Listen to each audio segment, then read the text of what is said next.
नमस्कार मित्रांनो, मी चाललोय पाळीयात आणि पाळीयात जाते मी एसटी गावाचा असं सुंदर नजारा बघित तुमच्याकडे पण गावात अशा बाकड्या ठेवलेल्या आहेत का? कधी पण गावातून पाय बाहेर काढूचो म्हणजे जडत जाता.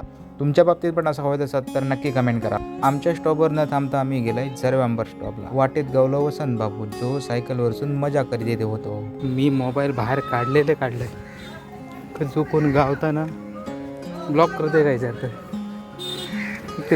एकतर लसतात असं प्रकार. खूप वेळानंतर बरोबर 6:30 वाजता येली पाळ्या एसटीत बसले आणि एसटीतलो प्रवास सुरू झालो.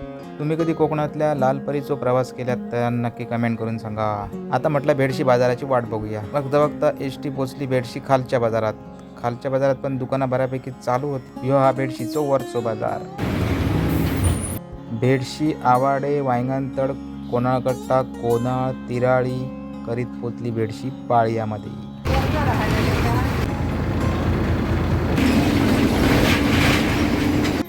चला मित्रांनो, फायनली उतारलो पाळ्यातल्या देवळाकडे आणि हा असा काळो लाईट तर असा काही दिवसात जत्रोत्सव असतलो तो जत्रोत्सव घेतलोय. चला आधी पहिली वाटेन जाऊचा पूर्ण असा काळो बेडूक मामा